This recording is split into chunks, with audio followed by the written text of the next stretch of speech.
The following radio program you're about to listen to is provided to you, the listener, by Inked Geek Studios. Get this and other great shows at inkedgeekstudios.com. Mind of a Geek is brought to you by the new Mind of a Geek t-shirt. Get yours today at tiny.cc/igswag.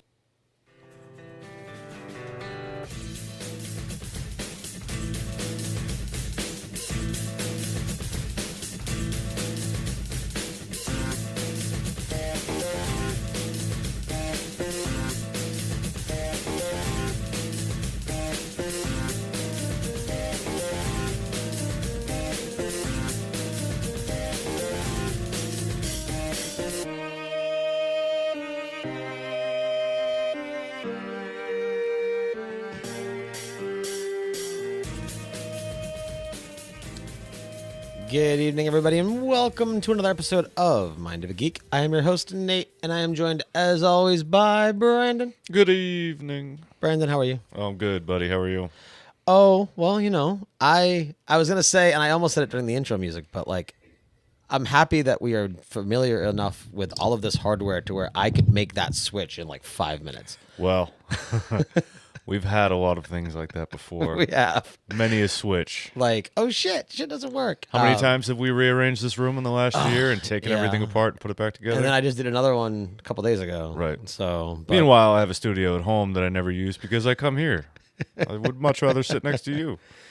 I appreciate that. Oh, well, you smell nice. I do? I just got them working. I can't smell that good. Sarcasm.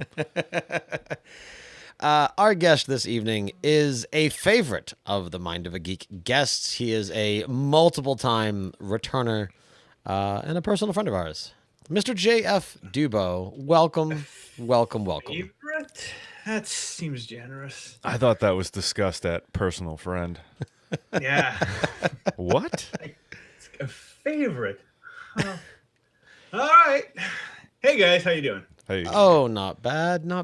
Another night of podcasting.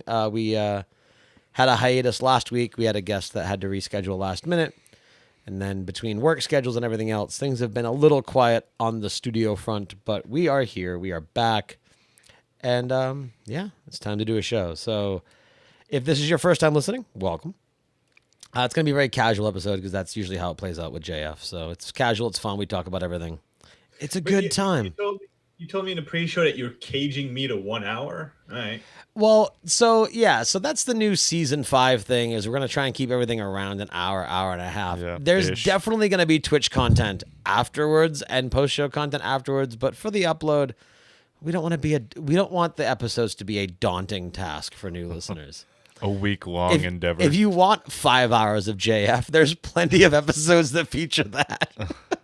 I know 3 people who can tolerate 5 hours of JS. The rest of the population, after maybe 45 minutes, he could shut up a bit. Quick question, are you on the Audio Technica mic? Because you sound a little roomy.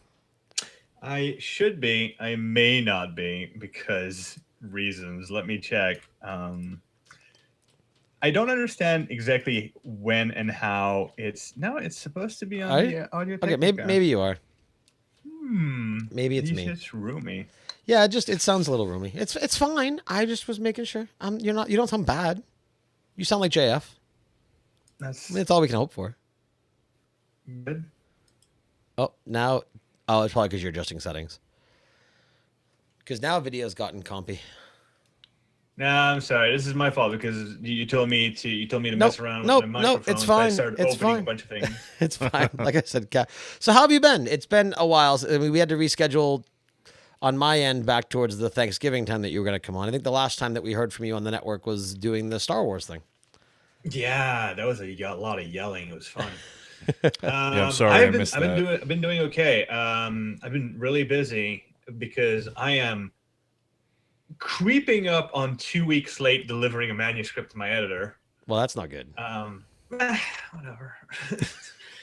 I mean, they've got the material to lock down the release date, which is really what's important. And I know they're already busy. Even if I did give the manuscript tonight, they wouldn't be doing anything with it for probably another week. So Until he starts really putting pressure on me, I'm not getting too stressed out about it, but I am getting a little stressed out about it.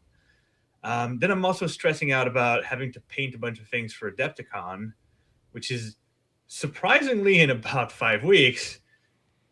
That I'm not damn, okay that with. did creep up, didn't it? Oh, it's just time travel, dude. It's like I just woke up from a deep freeze. Amazing, since it seems like we just talked about that. Right. Yeah, is it like almost March already? Well, all I remember is just before November, thinking to myself, "All right, well, it's November. I'm gonna write this book during National Novel Writing Month, and then I'll be able to crack down on the painting." And it feels like November never stopped. So I need to crack down on the painting a lot. The good thing is, and this is me, I'm digging deep into nerd talk. Like anybody who knows Warhammer 40K, the game I'm going to be playing at Adepticon, I have 1,000 points to work on for my army, which in the case of the army I'm playing is coming out to a whooping 8 models. So I should be okay, because 8 models is not many. Are they 8 large models? They're 8 of the new Adeptus Custodes codex. They are. I have one large Malek. I have this huge like tank, and I have a jet bike thingy, and everything else is heavy infantry. But the heavy infantry is just like statistically so powerful that the point cost per model is huge. I apologize to your audience. Like I can feel the podcast listeners like pressing pause as I'm just diving deep into this absolute turbo nerd garbage. So with Warhammer, as you get new figurines and new models, do the old models just go by the wayside, like getting new cards in a game? No, not at all. Like the models, no matter how much they change, always remain legal. They just sometimes you'll kind of want the new models because they just look cooler. And when I say sometimes, I mean all the time. Every time. But if the thing is, the rotation of models is relatively slow. It's very rare that they'll change up, like except for some very few exceptions. It's very rare that they'll change up a model that came out, say, in 2018. Like you can expect that in 2028, it'll probably still be around. It's probably still the same thing. So as your armies grow and you amass all these things, you can mix and match as you go, or is it different every time within the game? You have different factions. You can mix and match some factions. Most of them you can't. Actually, you can always. It's just that when you mix and match too much, you lose certain synergies, and your armies kind of suck, and they also become thematically weird. Right. Yeah. But all that being said, I mean, it's a fun game, and it's murdering my time right now. I currently have a pretty bad headache that I took medicine before the show to take care of, because I've been airbrushing, and one of the solvents I use is basically just rubbing alcohol that I vaporize into the atmosphere around me. I have good ventilation, but there's no escape. It's a cloud of fumes. I would not want to talk to us when I was almost high like that. Yeah, I'm hoping to get back into it. I still have all of Getting my high? Yeah, getting high. Yeah, I still have all of my chaos, and a lot of it's time. Right now, what I'm painting actually is I'm painting just scenery. I'm painting this like huge chaos demon that would probably fit fairly well in your army. Nice. That is cool. So I'm not even gonna get to keep that one. That one's my brother's. I've been put on airbrush duty because since I only have 8 models, it's been deemed that I'm gonna airbrush a bunch of stuff for other people. Oh, of course. Also, I have my brother's compressor, and I don't want to give it back. I imagine it's not cost effective. And a quick aside, but my other mother is really into model trains, and I wanted to get her into building the landscapes, and I figured the Warhammer store, at least for browsing, would be a great place to go just to look at landscaping and airbrushing and all of that. But maybe not. I really don't know anything about it. I'd do it backwards. I'd go to whatever modeling store she goes to. Well, the one model store around us, maybe you've been there in Falmouth, is super expensive.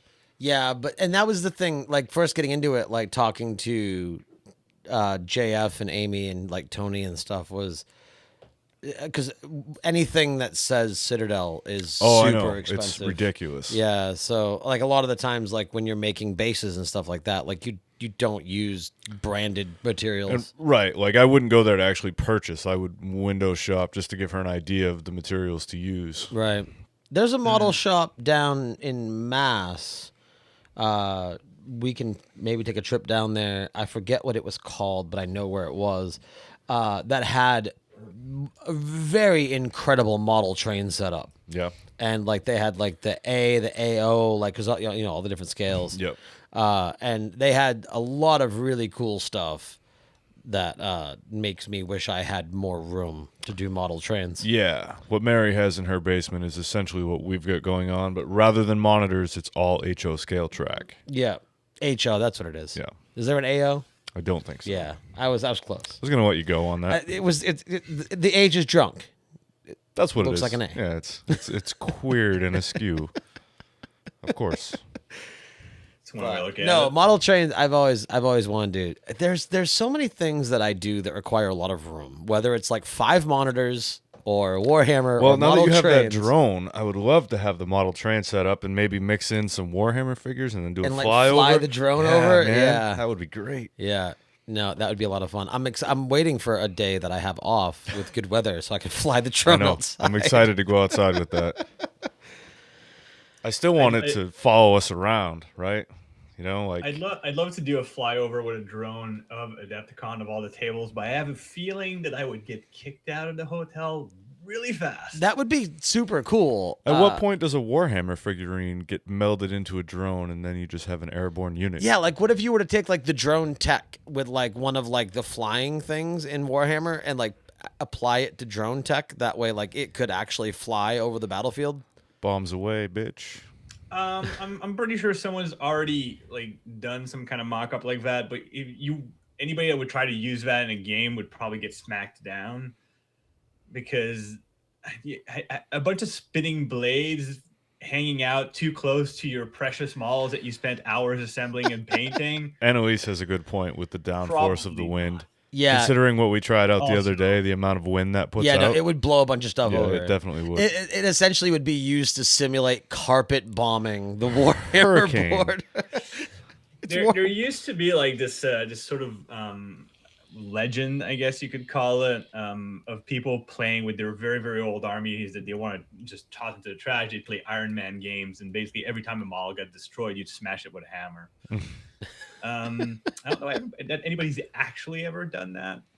It's one of those nerd urban legends, a suburban legend, I guess. a nerdened legend. It seems like a lot of work to just let your toys go away in a Well, hail of I bullets. have like if I think back to like the first army that I still own, the first army I built, it's garbage. And I'm never gonna do anything with it. It's just gathering dust. So Yeah, but is that akin to like the first story that you wrote? Like, do you keep it around just to remind yourself how far you've come?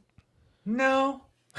Did you ever go? No, Either of it's- you ever go through the phase when you were a kid where your toys met gruesome deaths, like your GI Joes were melted? Okay, and so on? so one thing I used to do, I mean, never gruesome death, like it never destroyed it, but so I would, wintertime, right? You get your big snowbanks. Mm-hmm. So what we would do is we would have like our army men that would be like in the Jeeps, and we would set up as though like they were driving up the mountains on the big snowbanks, right? Yeah. And then we would come with glasses of hot water and act like it was tremors sucking them down to the ground because we would pour the hot water over them so they'd sink into the snowbank. That's cool, And and you can recover them after that. Exactly, I and was for a lot more destructive. For than some that. reason, like as a stupid kid, I thought that was funny. I was more like, let's go get the rubbing alcohol and blowtorch. Okay, well they're dead. Melt the army. There man. goes Donatello. I had a friend that would take the GI Joe truck because Bailey Avenue here, so basically a street with that's a big hill, right?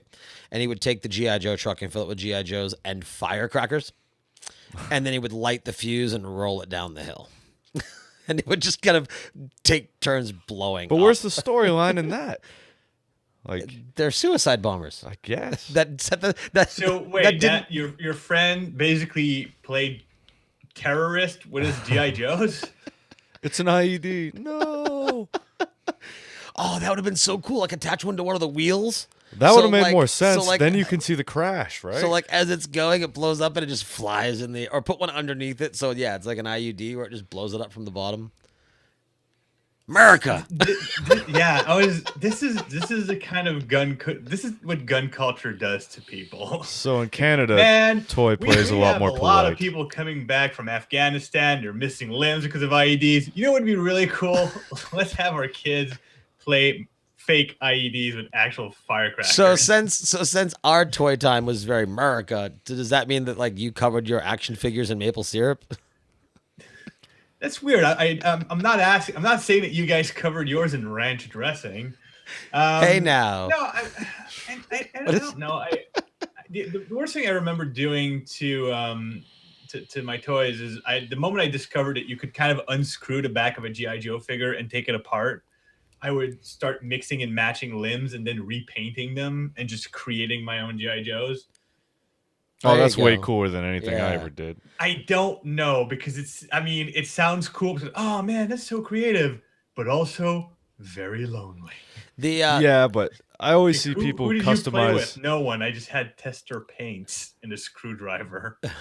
That's cool though. I always played alone, but I always see people customize the old Marvel figures and like Yeah. give Wolverine actual blades, yeah. all that stuff. I don't have that kind of I talent. think man. the most morbid I ever got with figures would have been wrestling figures. Now, not the WWF ones that were quality, but remember those giant rubber WCW No, ones? man, I didn't like wrestling until I was like 14. Okay, so you had like your, I don't know, I mean, the arms were solid, so I'd guess you'd have like what 1, 2, 3, 4, like 4 points of articulation in a wrestling figure. That was your WWF figure. It was your solid plastic figure. Your WCW ones had 0 points of articulation, and they were like Stretch Armstrongs without the stretch. Like they were basically like giant rubber dildos shaped Yeah, into I WCW. figured you'd go in the dildo direction. Yeah, they were giant rubber dildos shaped as WCW wrestlers. Right. So I would go like super morbid with those where like I would use like an X-Acto knife to like cut one of their arms off. And I recall that Ric Flair beat it was Skaggs and one of the other ones, one of the Nasty Boys. But yeah, so he cut off the arm of one of the Nasty Boys and beat the other Nasty Boy with it. I really think that's the only thing you can do with a WCW figure. Yeah, because they I didn't didn't move. have I didn't have any of those. The closest I ever came to having a wrestling figure as a kid was I went to Walgreens and stole Jake the Snake's snake. You stole his snake. Yes, I did. The snake he had draped you over his shoulder. castrated Jake the Snake. Well, as a kid, I had a collection of rubber snakes, and I just wanted that one extra, tiny little one. Sounds dirty. I don't mean it to.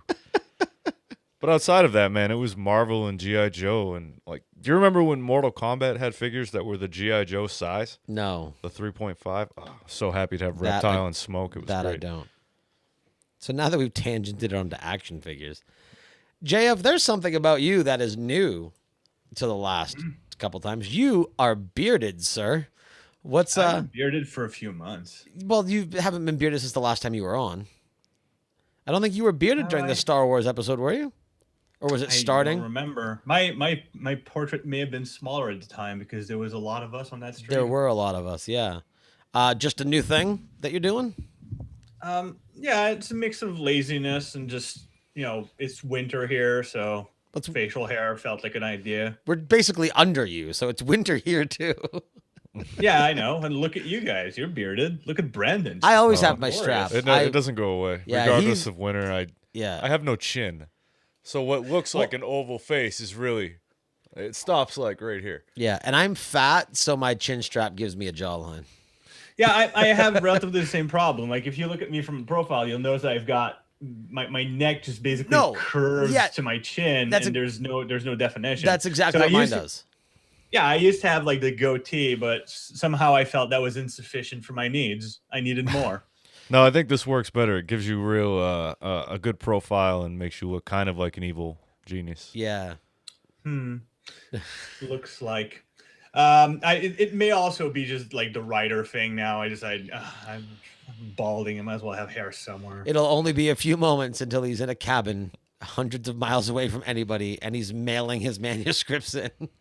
Oh yeah, and I'm writing. The only thing I'm writing is about like a man contemplating the same tree for like 5 seasons in a row, and just his internal struggles and how the tree actually represents like the woman he lost. But you don't really get that until the moment he decides to go hunting, and then a bear almost kills him, and there's a vision. Boring shit. Look, there's a and book right there. I'll call it literary fiction. I literally watched that before I came over here. Alone in the Wilderness. Have you ever seen it? No. It's a 60s documentary about an old man who goes to live in the woods for the rest of his life and just be self-sufficient. Oh, really? But that's literally how he spends his time.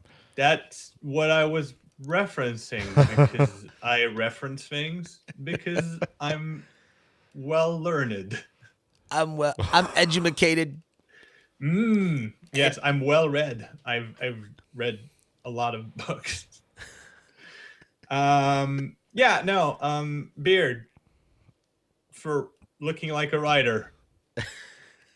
Way to go, Hemingway. Yeah, nailing it, right? So have either of you seen the Netflix adaptation of Gerald's Game?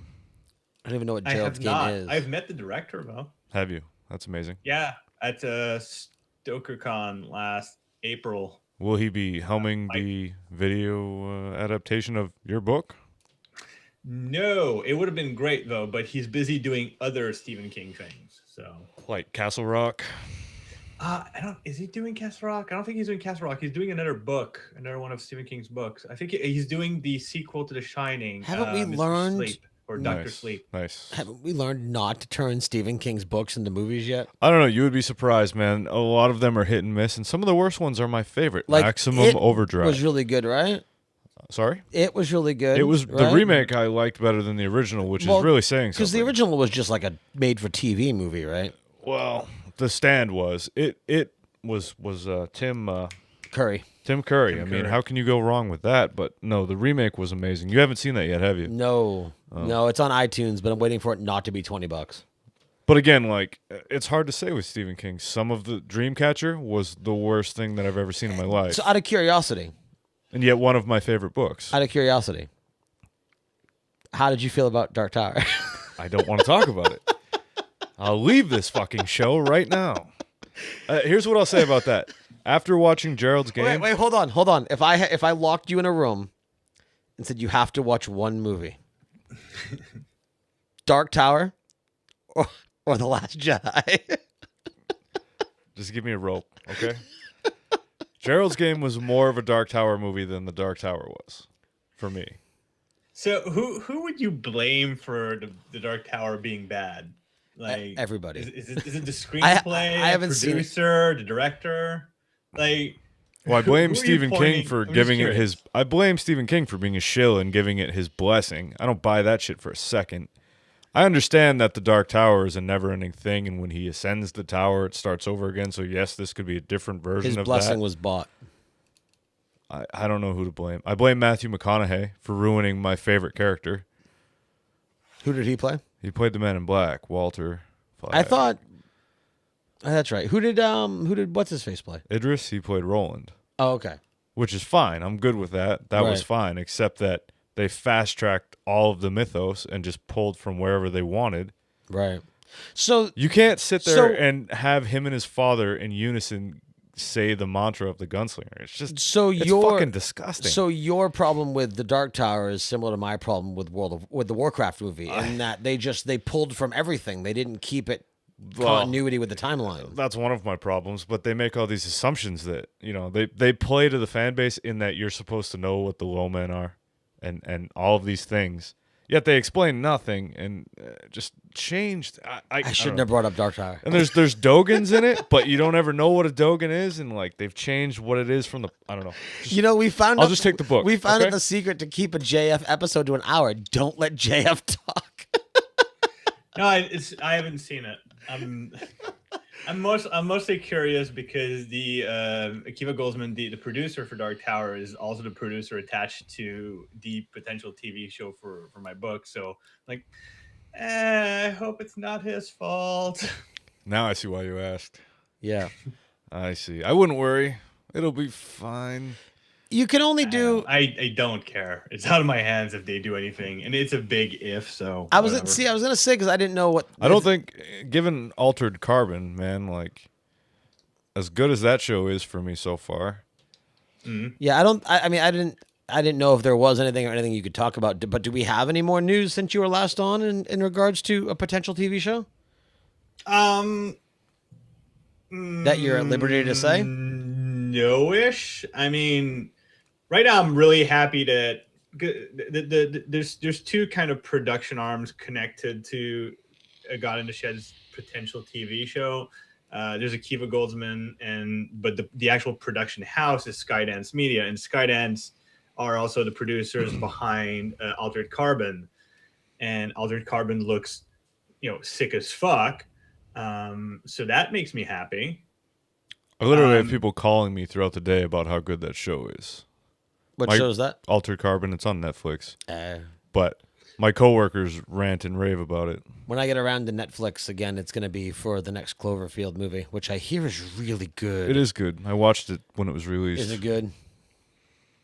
Still haven't seen the original, but 10 Cloverfield The original Lane Cloverfield? No. Oh, it's good. Yeah. I like 10 Cloverfield Lane. The only problem with the original Cloverfield is it's like shaky cam. Well, that's up the thing. Like the walls. found footage thing, I'm so over that I can't. Yeah. No, I don't know. I don't know. I liked it. I saw it in the theater because this was obviously like 10 years ago now. I saw it in the theater and I liked it. And then I remember very specifically because it was the only time I've ever left a theater. I went and saw it with Fox and Brian Helford at the IMAX down in Massachusetts. And Brian Helford, the guy that always was like very militant in the way that he dressed. Yes. Yeah. Okay. And I could not take Cloverfield in an IMAX. No, I can see that. Motion sickness just fucked with me really, really bad. So what do you got? What do you got coming up the pipe? Because I know you got a couple sequels, and I know you were talking about the manuscript at the top of the show. Yeah, so the sequel to God in the Shed is slated for release in early October. So I need to give that in, and sequels are more difficult than I thought they would be. It's very challenging to sort of live up, and the problem is also recently God in the Shed's been doing kind of good in sales and everything. So I feel there's so much more pressure and expectations now. So I'm getting super paranoid and probably overthinking everything. So in your estimation, are you looking at it as like Predator to Predator 2 or Alien to Aliens? I don't know.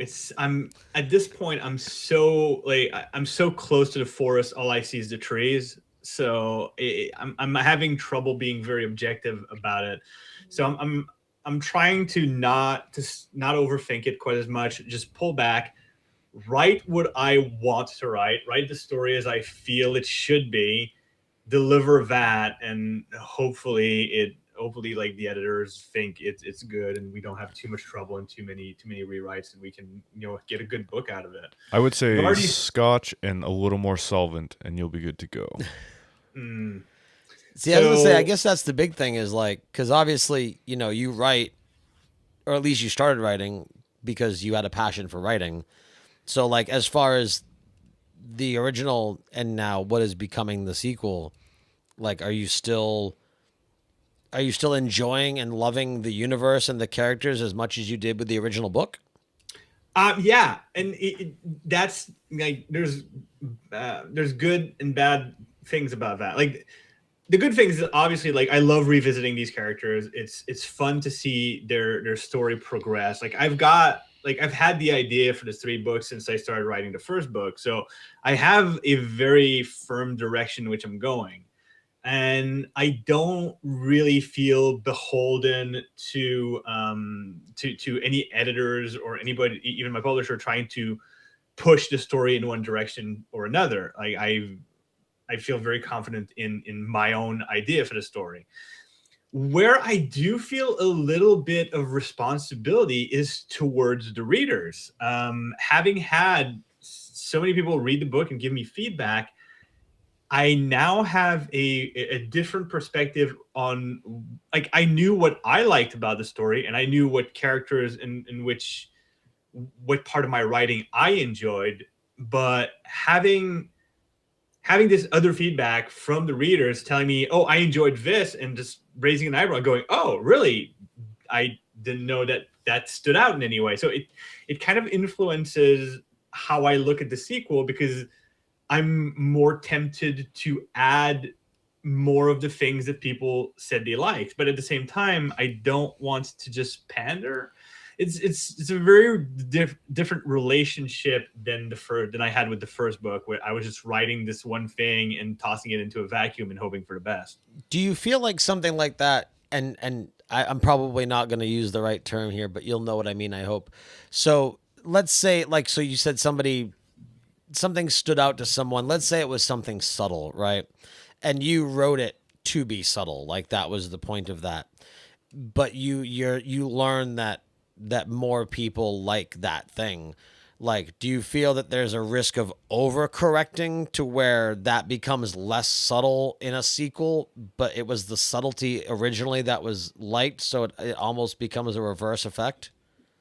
That's a hard question to absolutely. discern. And I'm kind of happy that I think I've managed to not get trapped in that. Like, one of the things that was brought up to me by a lot of people was that they really enjoyed the relationship and the interplay between two specific characters.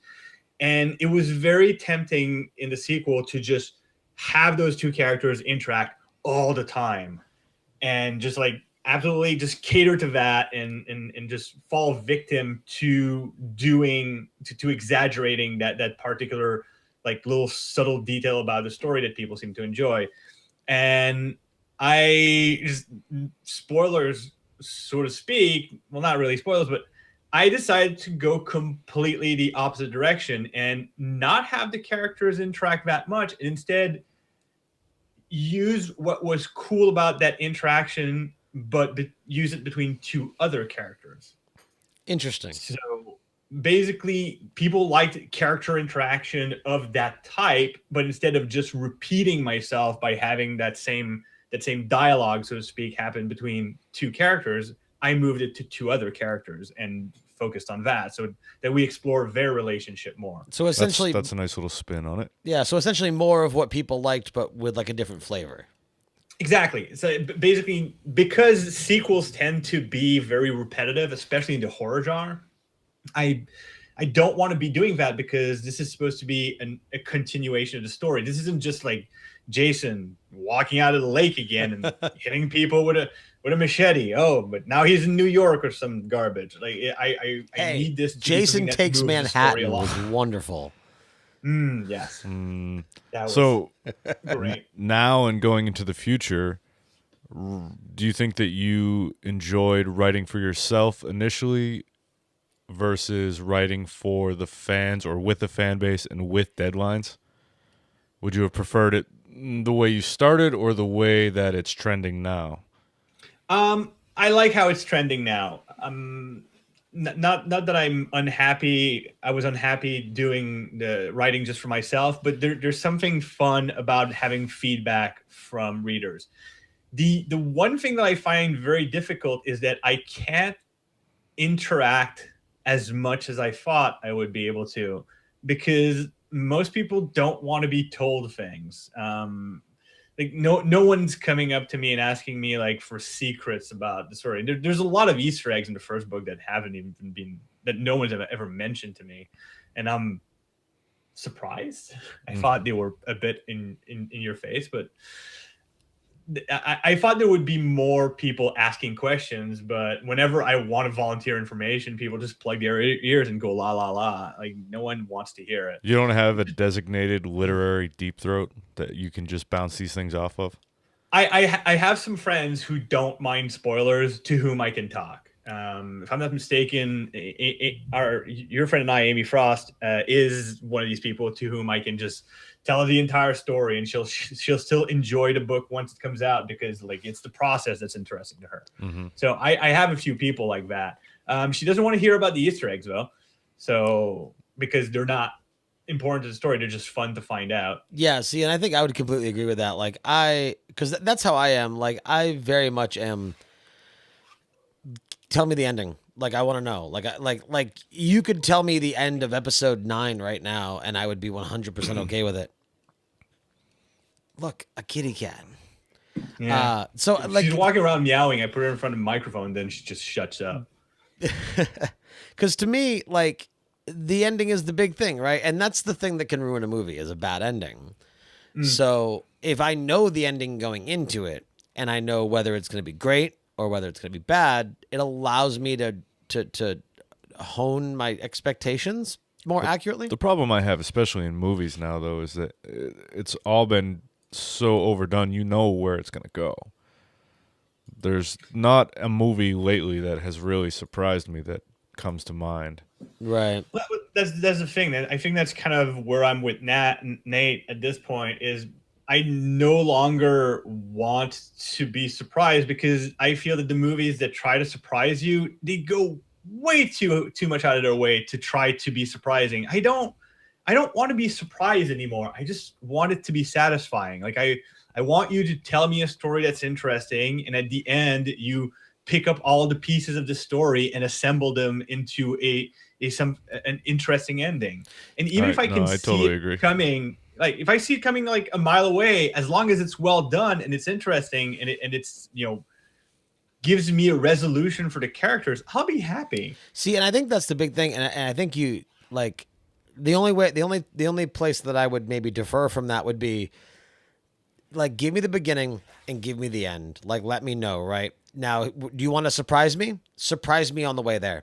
Surprise me with how you get there. Like give me A and B, but don't make it a straight line. And if you can make that curve entertaining, then you've got a good movie. Because the one thing that I don't do, like I'll rewatch TV shows all the time. I'm actually currently binging South Park because South Park is incredible. I'm binging Battlestar Galactica. But with movies, very rarely do I watch movies more than once. Actually, in recent memory, the only movie, and I don't consider like sitting it and maybe watching it with a friend who hasn't seen it or watching it with the kids. Like when I say more than once, I mean like I am by myself and I elect to put that movie on. The last time that I really remember doing that was a decade ago with The Dark Knight because I absolutely was in love with Heath Ledger as the Joker.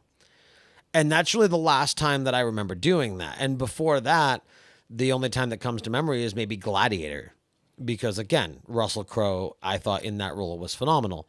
But very rarely will I pick something. So, but if you can make that journey fun, but the problem is if they put too much weight into the surprise, then it also falls short of a repeat viewing because if all of the weight is carried by the surprise, once the surprise is there or once the surprise is revealed, there's no point to rewatch it.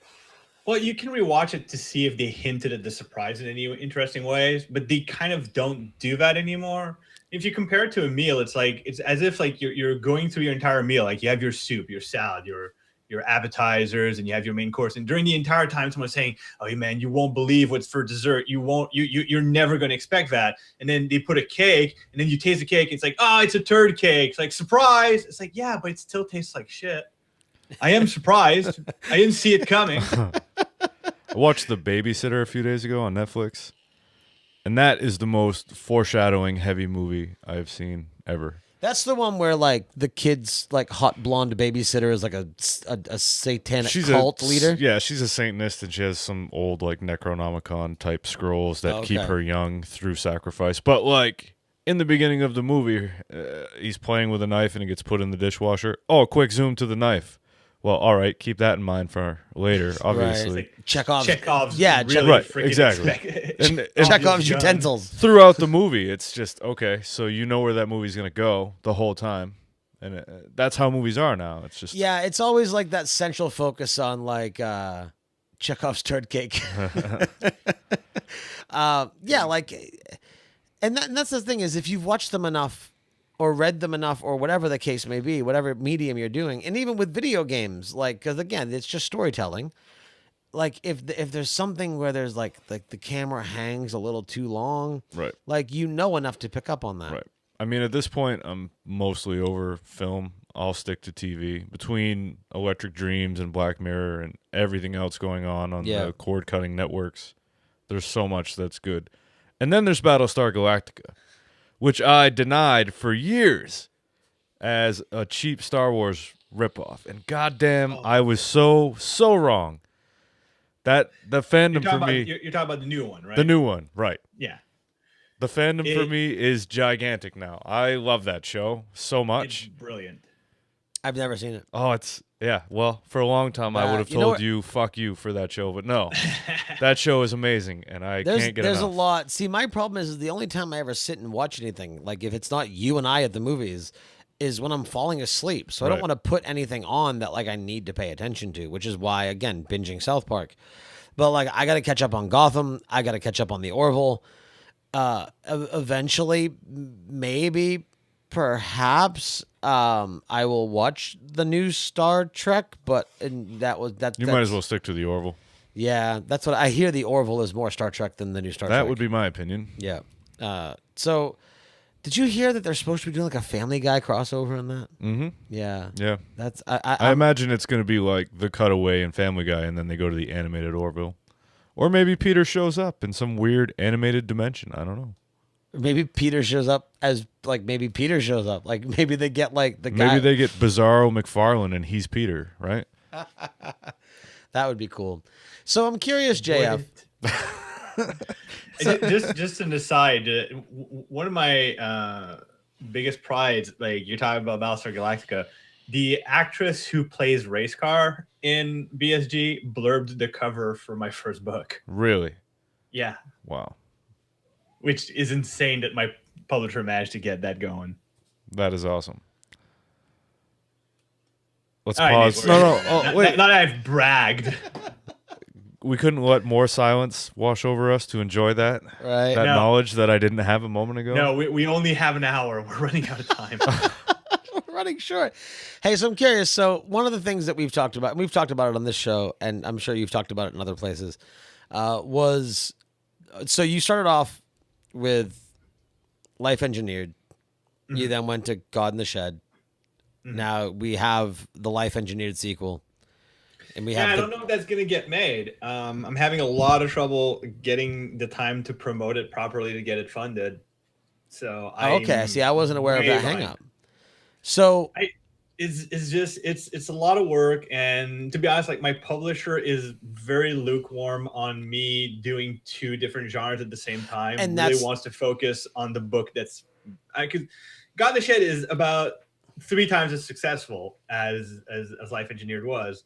So he really wants to go in that direction more. and that was kind of where I was going with the question was like, because you always said like you kind of branded sci-fi and then you branded horror. So like, where is there, and maybe you just answered this, but is there a particular path as a genre author that you see yourself creeping towards?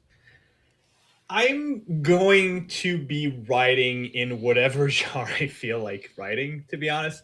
And one of the things about writing horror is that it can be really soul draining, because the first draft for the sequel of God in the Shed that I wrote was completely joyless. Like it was a convincing and I feel robust story, but it lacked anything that really made it feel fun. It was very depressing, which I guess like for a second act is fine, but still, It's your empire. Yeah, no, definitely. So the thing is, I don't think I'm going to be writing pure horror. I'm going to find a way to quote unquote publish the sequel to Life Engineered. It might still be on Inkshares. It's just going to take like another year. The problem is my publisher doesn't want me to they want to publish 1 book a year from me, not like 2. And they want that 1 book a year. Like they want me to finish my trilogy for God in the Shed, which makes sense because there's obligations to the production studio that bought the rights, et cetera, et cetera. Right. So there's a whole like business aspect behind it. And one of the things, as much as I want to have Arcandroid, the sequel to Life Engineered, published fast, apart from maybe the readers being unhappy that they have to wait, there's no huge rush. Like from the business side, there's no one waiting for it. So it sucks because I want it to be out there, but at the same time, I want it to be out there the right way. Like I don't want want it to be the TV movie to Life Engineers feature production. So I'm willing to wait and sort of use whatever notoriety I get from God in the Shed as a trilogy to then go back to sci-fi and do that sequel properly. Yeah, that makes sense that you would do it that way. And in the meantime, like one of the problems is also I want to keep it. I want it to be on Inkshares. I want it to be under the same umbrella. I know Tom Merritt's already told me that I can definitely put it in the sort of laser collection. So I want it to have this sort of package feel for that series to stay within the same brand. But that doesn't mean that I'm not writing other things that I'm going to try to get published elsewhere. It's just those two series are kind of locked with my current publisher, just for verisimilitude. But I've written this other story during National Novel Writing Month that I am really excited about. You guys are maybe not gonna like it, but it's horror. It's in the same sort of genre and feel as God in the Shed. It's got maybe a bit more of a, I guess you could call it historical young adult feel to it. A lot of my tastes are very immature, as people who know me will tell you. So maybe. I mean, here's the pitch, and the thing is, like, I've already pitched this to a couple of other publishers, and both, like, the two publishers that I have pitched it to, both said, like, when you're done with it, I'd like to see it. It's essentially the Tom Sawyer story, but told in New England in 1865, and with a heavy dose of Call of Cthulhu laid over the storyline.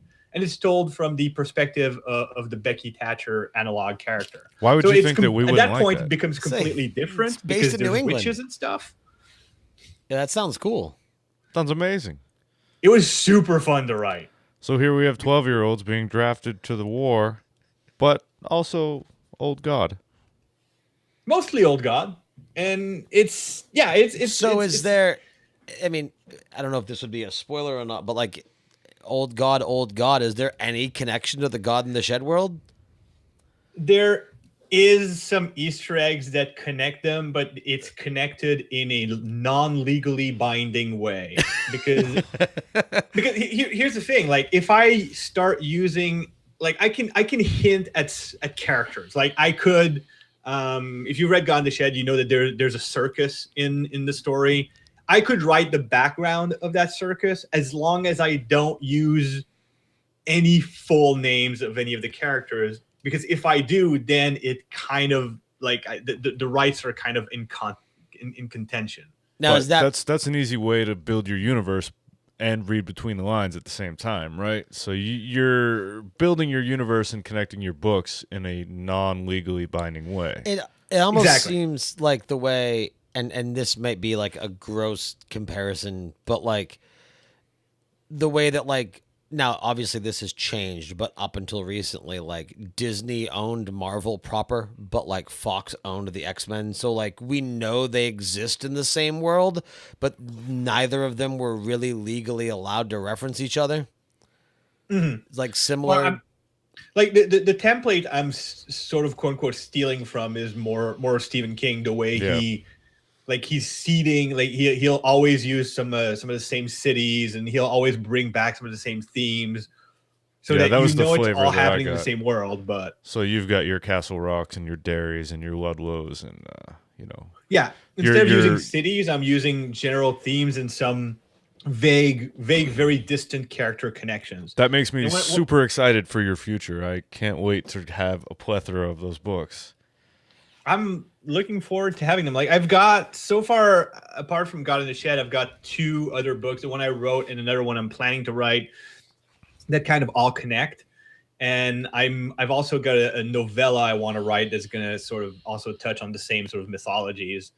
So I'm looking forward to touching on all of these, and it's all horror. So I guess it kind of keeps the same brand.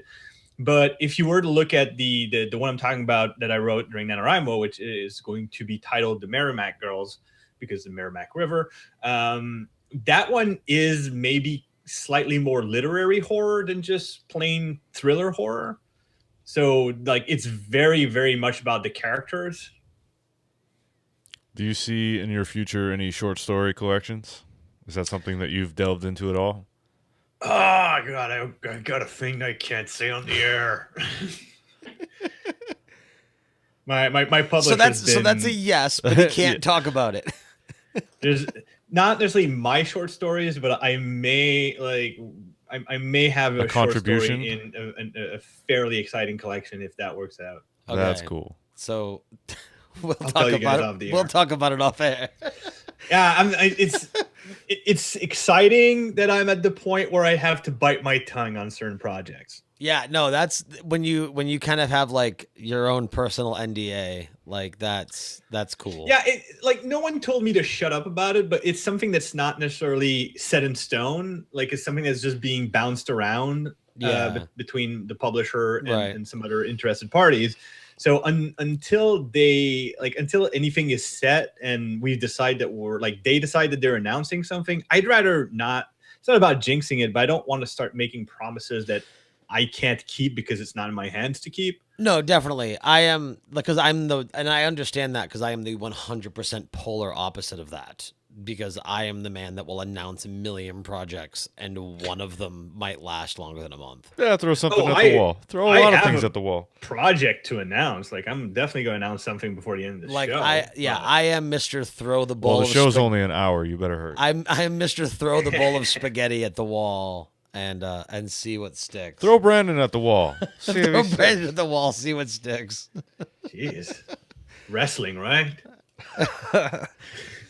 Speaking of that, we have a new format. Yeah. We have this new game. It involves Brandon. Pass me around like a hot potato.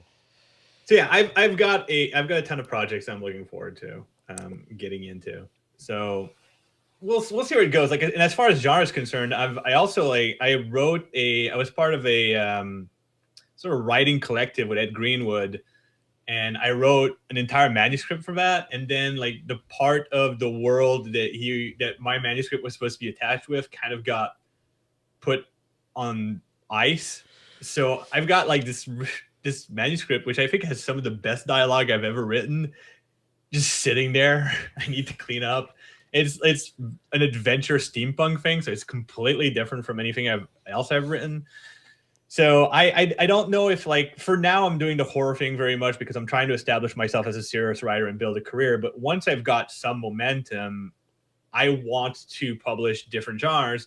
I might just end up publishing them in different formats, like not necessarily publishing them as books, but publishing them online or through other venues.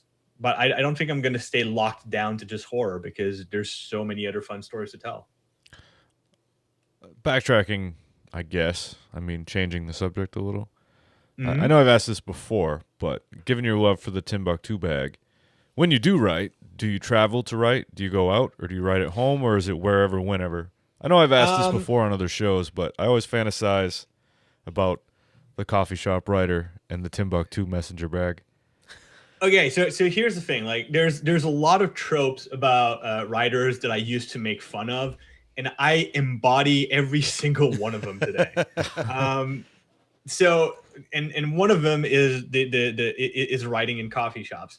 Writing in coffee shops is super brilliant because if I'm at home, I'll be easily distracted by all my toys. I'll be easily distracted by having to clean up, or if I want to have coffee, I need to get up and make my coffee, and then it's a whole production. It wastes my time. It breaks my rhythm.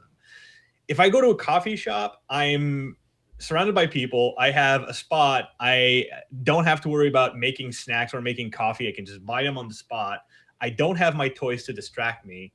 And as long as I've left the house, I might as well make the most of my time, and I can fully commit to doing the work. Well, that was my thought right there, is that you're out of the house, so automatically you're more productive, right? Right. Just the mindset of it all. Yeah, it's kind of like where, like, you and I have both been talking about getting a little bit fitter into the summer, and like I haven't been talking about that. I look great. Well, there was the reference to the gym, right, and like throwing some gym equipment in the spare basement area over there. Well, if you want to get sweaty in the house, I'm good with that. I don't want to go out. And that was and that was the thing where it's like once it's in the house, there's too many distractions. You go to the gym, and that's the focus of that place. So I feel assume like the it's- yoga pants would be a distraction. Okay, fair enough. That's like, It gets the blood pumping though. well, it's like, I guess it's like dangling a carrot in front of in me, one but focused area. here's something you'll never attain. Run. So, okay. so I'm Out the curious. fucking door to the couch. So I'm curious, like when it comes to the coffee shop situation or any public situation, like have you ever found yourself, or if not, maybe do you see it as a potential where like you will see somebody either just in conversation or a physical appearance where that might influence a thought or that might be projected in some way in the story? Well, all the time, because here's like one of the things that I was going to mention is if I'm in a coffee shop and I'm thinking, man, I need to describe someone for a situation, I can just pop my head up and look around and I'll find someone to describe. Like, because I don't have my finger on the pulse of fashion. Like I can't just think of a character and say, oh, I'm going to describe a really cool looking, winter coat. It's a winter coat. Like it's going to have It's buttons puffy. and zippers. But if it's winter and I'm in a coffee shop, I can look around and find, okay, well, she's wearing a winter coat of about the type I would want this character to wear. I'm going to describe that. Now, I'm a pretty anxious guy, so it would take a lot for me to like get the gumption to go out and sit in a group of people in a coffee shop by myself with a laptop and not feel like a presumptuous fuck. Well, here's was there the any bonus. Okay. Everyone in the coffee shop Very is doing true. that. Very So true. you're fine. Especially if you go to, like, Starbucks. Of all of them. Well, here's what I'll tell you. I deliver to all the Coffee by Designs in town, and that's all you see at Coffee by Design. The name alone dictates that everyone there has a Mac and looks at you like you don't exist. Right. Which is fine with me. Look right through me. I'm good with that. Yeah, but most people who have a Mac, if you don't have a Mac, will look at you like you don't exist. Well, when I have a fuck ton of milk to push around, it's hard to carry around a laptop. Right. Be like, I have an iPhone. Does that count? But was there a time, JF, where you had to overcome that and going there in the first place? It's in public, so yes. One of the things, like I'm part of a few writing groups here in Montreal. So like during NaNoWriMo, we do these write-ins, and like a lot of people, oh, we should go to this new place. Like it's a tiny coffee shop and it just opens. I don't want to. I just want to go to coffee shops I've already been to because I've already been to, and I don't want to go through this adaptation period again. Like new places kind of like I like new places if I'm going to eat there. Yeah. I don't like new places if I'm going to hang out there for 3 hours in a row, acting like an asshole with my laptop and writing. I totally agree with, unless it comes to me being out of town. Once I'm outside of the city that I live in, the limits of that city, I'm a totally different person and much more adventurous. Yeah, see, You should come to Montreal. I'm 50-50 with that because, like, for me, it's a shell that, depending on the situation. I think that you and I are codependent. We kind of need each other to No, bolster each other there's- up and there's- do these things. There's definitely a yin and yang there. We're way too close. Yeah, and we're like brothers, man. We're brothers from lesbian mothers. Touche. But no, it's no, like I mean we've got Annalisa and Amy in the chat, and then obviously JF right here. Like, you guys remember how I was at Nerdtacular and how I was like a goddamn delight. Yeah, I was a delight for like the first 3 days. So you needed me there. So much fun. No, and that was it. Like, I didn't have like it was a bunch of people that I had met for the first time, and like I didn't have like the wall to bounce off of, right? Mm-hmm. So there wasn't that already built-in chemistry. Right. But the thing is, the way you behaved for the first 2 or 3 days was how I behaved my first Nerdtacular. It's how I behave at most cons I go. Right. I don't. See, I almost Isn't it funny to travel to go to these things, and then you go with the purpose of having a good time, but then that ends up being the way that you are? It's almost interesting because a lot of the times it's all in your head, right? But I would do better. I would do better at a con with 0 people that I know than with a handful of people that like the Nerdtacular situation where like It's a handful of people who know me well enough to know me, but don't know me. Right. There's no pressure though. Otherwise, Right. Because if I go there with 0 people that know me, there are 0 expectations, Exactly. and I can literally be whoever the fuck I right. want. You can reinvent yourself. Right. Infinitely. No, absolutely. And Nerdtacular is also a bit specific. Like I've never gone to Nerdtacular to have fun. Like I went to Nerdtacular the first year because there was going to be a Sword and Laser show there, and my book was part of their collection, and I wanted to quote unquote network. Like it was kind of a work thing for me, and the same thing for the second one, because the Tadpool community helped me get those books published, so I feel like I owe them to at least like show up and be there. But Nerdtacular is extremely stratified.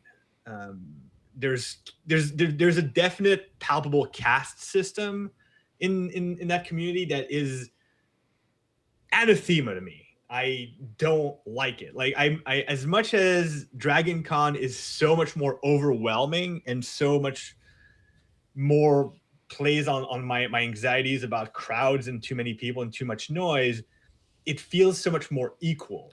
So you're saying that with Nerdtacular, there's kind of a hierarchy? Oh, there's no kinda about it. You can almost see like the same way when you walk around in World of Warcraft, like the important NPCs are physically bigger and glow more. Right. Yeah, you almost have that at Nerdtacular. So Nerdtacular is big, but just small enough to be clicky. I'll give you an example, right? The first year I went there, like I wanted to do like the big ticket thing, like really be part of everything. So I bought one of the Lunchtacular tickets where you get to go have lunch with a bunch of other people who bought the ticket and a bunch of the producers. And the way it was arranged, it was basically you had 2 tables of the producers and then 3 tables of people who bought tickets. So that the they children's could hang tables. Out. Yeah. So that you pay to be at. Even if you bought like paid money to break the bubble and be in the bubble, you were still outside the bubble. I didn't know that. That's kind of shitty. Yeah. And Lunchtacular is kind of shitty. It was the worst. That's horrible. I didn't know that was the so you're essentially just paying to have the quote unquote privilege of being in the same room as them. Roughly. And the thing is, you can also see it because then like I got to hang out with the second tier producers, if you will, like the people who submit segments, which I was fine with because these are people I can relate to a lot more, and they're significantly more human. They're a lot more flesh and blood, and you can have much more of a conversation with them. And it's one of the things that I kind of detest about, like, don't get me wrong, like I absolutely I love Justin Robert Young. He's been super good to me and he's been super nice. But first Nerdtacular wouldn't give me like the fucking like time of day. Second Nerdtacular, I have 2 books published and one of them is option for television, and like suddenly I'm worth talking to. And I'm sure he doesn't see that distinction because he's not that kind of guy, but he's like the example that came to mind. But other people from like the producer strata, definitely. And it sucks. I don't like being that guy that gets only talked to because of success. Right. If ever I become the guy who only talks to you, Nate, because your podcast is suddenly a Twitch affiliate podcast, and before that I don't talk to you, I will hate myself. It's so funny to me. Hey, my podcast is a Twitch affiliate podcast. Oh, it is? Awesome. I don't know what I'm not partner, but I am affiliate. Oh, okay. I meant partner event. Right. The big one where it's stuff. Yeah. It's so funny though, because there's such a disconnect for me with JF. Like, yes, I have the books. Here they are. Wow. But then there's JF. Like, the association isn't there for me. I think it's because we were friends first. Well, right. Exactly. Yeah. But like, yeah, those people that would do that, yeah, I would not be impressed. There's a level of like I completely like I find your example curious because of the quote unquote big name producers at Nerdtacular, I would find Jury to be the most personable. No, you're right that he is the worst example, because that first Nerdtacular, he was going through the whole contender thing, and like this is a discussion I had with someone else where like I was under the impression that he was feeling a lot of pressure of being the last one of his buddies to still have a day job while everybody else was just doing he was the their last one thing to full time. he was the last one to make it. Yeah, because like you look at the people around him, and you have Brian Brushwood, who has like huge success as a magician, huge success with scam stuff. Like his YouTube channels were just picking up. He just come off of having a TV show. Then same thing for Andrew Main. His books were doing super well. He just got like the Jessica Blackwood series was starting at that point, and like he had just come off his A&E show. Like that was going super well. And then he's hanging out with Scott Johnson, who's got his own media empire. Like everything around him was exploding, and he was still having to do the Go games. And I felt like it really showed how much he went from a guy who's really easygoing about like the podcasting career to a guy who seemed to be very pressured by it. And the moment he quit the Go games, like he became a lot more chill about it again. Right. I think the difference between, because I definitely noticed like the big difference primarily like between Scott and Brian, right? Because Brian's a lot more personal. Brian Ibbett, not Brushwood. But like I would say that the bit, like if you were to compare Scott and Jerry, right? I think the big difference is Jerry is fuck, I'm too busy, whereas Scott is I'm too busy for you. And I think that's the difference there. Like you said, like there's that level of, oh, you're somebody, so I'll be somebody with you. Whereas I think it was just, he was overwhelmingly busy. But hey, you said you had something that you wanted to announce on the show proper. So let's get out of the frog pants rectum and let's go back to so what is your project? So this is something that I'm probably not going to launch for another maybe 2 months, because I need to clean up my timetable. Okay, so 60 days. days. I'm probably going to launch when I come back. 60 days. The countdown starts now. So it's probably something I'm going to launch in early April. So hey, my birthday's in early April. A couple of weeks ago, I was on Mike TV's podcast, and I was bemoaning how people like him, like musicians and illustrators, they have it easy with Twitch. Like you can, like they just set up a camera, set up a microphone, and they do their thing while talking, and that's a Twitch channel. And as a writer, I can't do that. Like no one's gonna sit down and watch some dude just type away and write a book in silence. And after the show, he kind of took me to task, and he said, "Why not? Like, why wouldn't people watch that? Like, as a musician, like he gave me the example of what he was doing. Like he's not just sitting there playing music; he's sitting there talking to the audience, playing music, asking the audience to come up with lyrics for him, and just like he's making it an interactive thing." He said you could definitely do that. Like you could just set up and just interact with your audience, plot the book, write the book, and ask questions, give suggestions, and let people give you feedback as you're writing and have fun with it. And I mulled it over. Choose your own adventure. Yeah, my first thought was like kind of like the Dino File song. Well, yeah, that's the example he gave. Yeah, like man, because you'd have it too, like Paleophile, but whatever. Paleophile, yeah, whatever. Like a live chat room, like a chat room co-opted written story that like if you wanted to go that route, like I could see that being a lot of fun. Yeah, and it's definitely like it would need to be something I write specifically for that. So it's not like I would write the third book for God in the Shed or any of this series I'm writing, but it would be a fun experience so that like the people who are curious can see what my process is. And I think Corey's like mentioning that he is following a guy who's doing exactly that. So I wouldn't even be breaking new ground. No, that but sounds you might be like breaking new ground with a fan base. Going into it with a fan base, is there anybody else that has done that where they've co-opted a book that way? I don't know. I have no idea. Stephen King Corey says Stephen King says to write with the door closed and to edit with the door open. Here's what I say about a lot of advice from writers. Every writer does his own thing, and I'm definitely not saying that my career is going to be just Twitch writing. This would be a project amongst other projects. And it's something I've been looking forward to. It's something I've been wanting to do, because the problem is having a full-time job, I can only write so many books. And the fact that I'm not like a huge superstar, I can only, like, publishers will only publish a book a year from me for now. Unless I get more publishers. And like, I need a certain amount of momentum, which means that I only connect with my audience once a year. And that sucks. I love my readers and I love getting their feedback and I love giving them stuff to read and love and hate. So being able to do that, and I was looking at Patreon, like, what can I do on Patreon? Like, I was thinking maybe I can just write like a chapter a week and publish that, and that would be fun. But it lacks, like, I wanted something that was as connected to the audience as possible.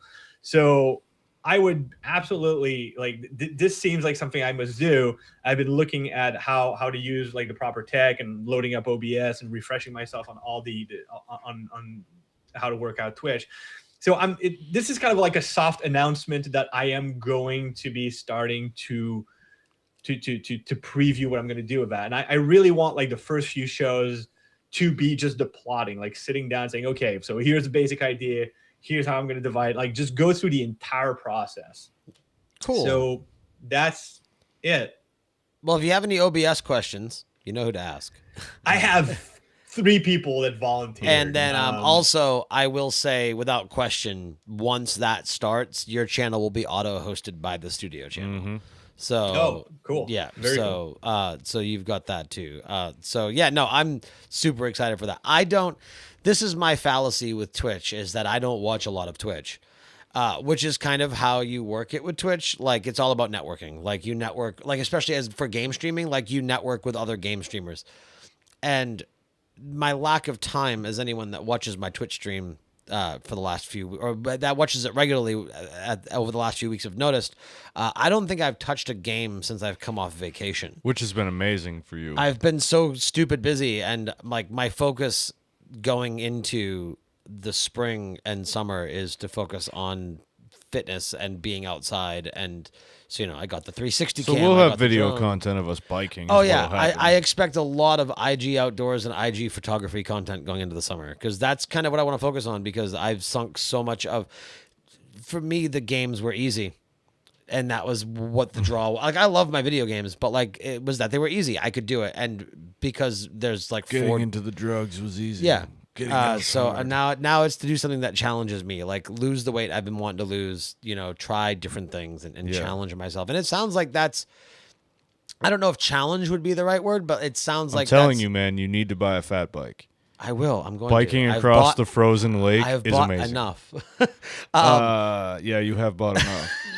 I'm really excited for the Twitch thing with JF, though. Yeah, it seems like a great experiment. Yeah, it seems like you might learn more about your audience, as well as maybe learn even more about yourself as a writer. Yeah, it's. I don't know how much of a self-exploration is going to be. I'm not really setting it up to be like way, but with that kind of thing, you really never know what's going to come out of it. I'm not even sure if the end product is going to be publishable. I just want to do the experiment of having something that's more public. But isn't that kind of the beauty with modern tech, like where the end product doesn't need to be publishable, like in a sense where it can just go up on a blog, or it can become like a cheap ebook. It's like The Plant, right? Stephen King with The Plant. That was what it was called. One of the first like real groundbreaking ebooks that really brought that to the forefront. Oh, I think it was called The Plant. Yeah. I don't fucking know. But yeah, you could just take it and turn it into the proper text file and just make it a PDF or whatever PDF or whatever book format, and people could just download it, or like make it a Patreon thing, like you said, or like it. And that's the beauty, is something like that. Like, sure, it might not be the same quote unquote quality as God in the Shed or Life Engineered or whatever other projects you have in the pipeline, but like, it's definitely something that you could get to people. It seems like a great medium to break into writing kids' books. Yeah, that would be interesting. Yeah, a God in the toy box. I'm not sure exactly what type of book. I'm probably going to stick to like the horror genre, just to have that. Just because it's something that I'm kind of comfortable in at the moment, right? And because it's what I have the most traction with. So, but it, like, even if it's not like publishable in the classical sense, like you're absolutely right. Like I can definitely package it. I know enough talented illustrators that I can have a cover designed, and I can hire an editor, and maybe hire an editor and go through some of the editing on the Twitch and just show people like, this is what happens when you're editing. Oh, like, a live you get these weird questions. Yeah, see, a live editing process, like all of this. Yeah. All of this piques my interest. It sounds like a horror movie anywhere where your fans have a main line directly into your brain. Now all of your opinions aren't your opinions anymore, and you have no control over what comes out of your fingertips. Well, the thing is, like, I wouldn't make it into a communal writing experience. Like, I would definitely like take suggestions and answer questions, but I'm not necessarily going to say like, all right, well, I'm just going to type what you guys. It would be like one would ever get done. It would be all trolls. It'll be like one of those chain letter blogs where it's the most disjointed thing ever. Yeah, it would be the Diamond Club book. Like, I was going to say that's not what I'm. I'm not trying to crowdsource the creative process. I'm trying to open a window to my creative process that people can observe. I want to see like JF's on writing, where it's a writing workshop and we watch the process unfurl. Yeah, something like that. Except instead of like being on writing from Stephen King, like one of the luminaries and the legend in the horror genre, you're watching this one dude that's got a book out. So it's not quite the same thing, but then again, I don't expect to get quite the same audience. Here I am in my one-room flat. Yeah, my one-room basement flat. Is it? Yeah. The basement. You really should take pride in the basement. I mean, basement dwellers unite. Yeah, exactly. Hey, I don't have to heat that much during winter, and I don't have to cool that much during the summer. I don't even have heat in the cave. Temperature. Well, neither do you, do you? Yeah, that's what I have. My space heater. Yeah, that's really the way to go. It's more easily adjustable, and then nobody else bitches when you touch the thermostat. That's right. Although I swear I'm gonna get the Nest up there just so I can like fuck with the thermostat on my phone. Right. Just to piss people off. So, you don't need to be warm. Go to work. Yeah, right. So we'll wrap up the show proper, and then by all means we will do the Twitch thing. So if you are watching live, then don't go anywhere when you hear the show end, because we aren't going anywhere. But JF, we'll do things officially. As always, it's a pleasure. It's a pleasure having you on. It's a pleasure talking with you. It's a pleasure to be on. It feels like the show has barely started. It's too bad that we have to schedule this 6 months in advance. Yeah, you guys are too busy. I know. Well, I was so blown away and also amazingly humbled by how quickly, like every season, like when I'm getting ready, when the season's kind of dying down and we're getting ready to start sending out emails and also going over emails, because now the show has reached the point where like people hear about the show and email in saying that they'd like to be a guest, which is incredible to me. That is rad. But I'm always like, all right, so like how many, like, you know, there are staples to this show, right? Like you are definitely a staple. Corey is definitely a staple. You know, Amy's on her third appearance. You know, she's a staple. There are definitely staples with this show. You know, Diced Tomato's been on a couple times. Whitney's been on a couple times, and I love it. It's just as humbling, if not more humbling, that people want to come back a second time, and that's really cool. And I always think to myself, I'm like, okay, and I don't want to use the word fall back because I do not want to take any of the value of you guys away. But I'm like, okay, like, where are the repeats going to be? Where are my new guests going to be? And with the exception of maybe a small handful of episodes this season, it's a lot of new guests. So, and that's totally cool. And it blew me away how quick season 5 booked out. And like, I mean, we're booked till the second week of May. Like we are booked out till May 11th, and that ends the season. And that just absolutely blew me away. And I think after this, with the exception of Brett Stewart on Star Wars Day, May the 4th, it's all new guests. I think at this point. We have franchise friends, Kate Strollo. She's coming back, but now it's going to be both hosts. Yeah, so there'll be a new guest in there. Yeah, so it's cool. So again, as always, it's awesome to have you on. And I love because we're both pretty busy. You way more so than me, but it's still busy enough to where schedules don't always line up or free time doesn't always line up. So it's always nice to have, at the very least, that scheduled hour or two to be able to sit down and kind of pick your brain and see where things are at. So, do you want to give people a quick rundown of where they can find you, where they can fund things, where they can buy things? Here's the thing: if you guys want to piss off my publisher, if I do get 750 pre-orders for Arch Android, he'll have to publish it, and that would be amazing. So don't do it for me. Do it to anger my publisher by going to inkshares.com/arch-android and pre-order 1 or more copies. Now, if you order 3 copies, your name ends up in the book. Is 750 the total that you need, or is 750 how many more you need with what you already have? It's the total I need. So I need like another, I don't know, 550 or something like that. So it's a lot because the campaign ends in a month. So that would be an incredible achievement to get that many pre-orders in that short of a time. It's not impossible. I'm gonna give it a shot. Especially because it would get on my publisher's nerves.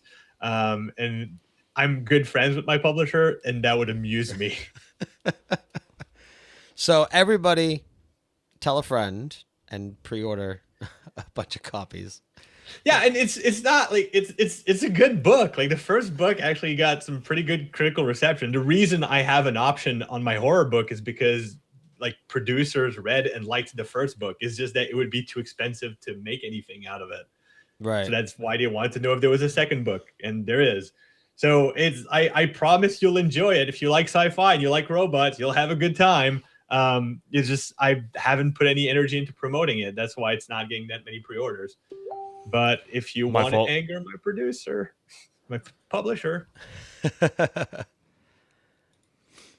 I kept Facebook open. I see that. Didn't realize. No. That's fine. I didn't know you were in that group chat either, or I wouldn't have done that. Tisk. So unprofessional. Now I'm curious. JFDubeau.com?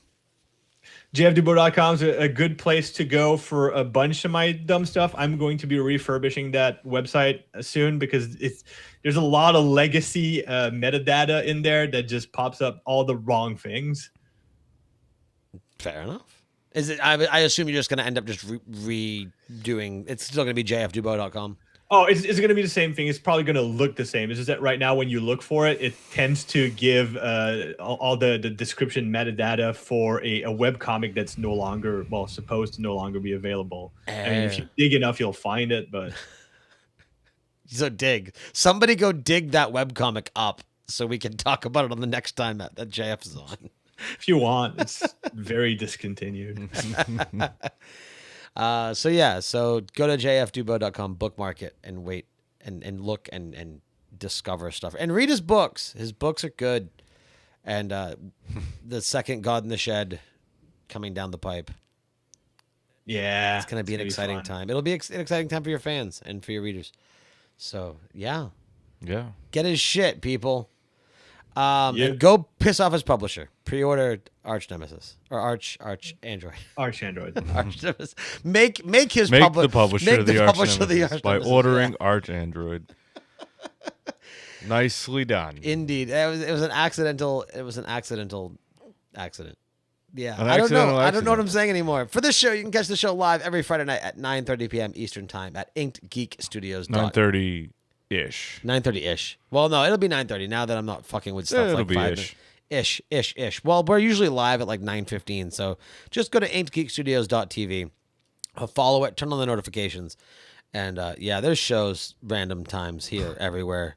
InkedGeekStudios.com will have a calendar up soon. That's something that I'm going to get on in the next week, so I don't have to like go over the whole rundown. I can just say find everything at InkedGeekStudios.com. Oh, you'll still give the rundown. I'll still give the rundown. What would be really nice is if you could say we'll be doing shows 5 days a week, 1 show a day, and I don't have to push milk anymore. I wish I had that free time. And That's what you- I'm alluding to, is that we should someday have that help free us. time. You can help us have that free time by going to patreon.com And opining with your money. /IG Studios. As one of our biggest fans who is in the chat room right now says, give him $1. And look, and right there, appropriately, give him $1 on cue. In all Thank caps. you very much, Annalisa. Yeah, I had to turn the all caps block of the bot off because people all caps on our channel a lot. Yeah, JF got himself kicked out. It was kind of funny. I was offended. So was my bot, apparently. Yeah, so a big thank you to our live audience. As always, you guys kick ass. And a big thank you to our podcast listeners as well. If you are listening to us on the iTunes platform, a review would be absolutely wonderful. They do make the show up to people who have maybe never heard of it before, because mind is a very popular word in a title, as is geek. More so, I would say. So you kind of get flushed. You get flushed. There's a lot of things there. So ratings are wonderful. Big thank you to everyone who's rated us so far. So again, jfdubeau.com for all of JF's stuff. InkedGeekStudios.com for all of our stuff. So for JF, for Brandon, for myself, and for the rest of Inked Geek Studios, thank you all very much for listening. And we will see you guys next week.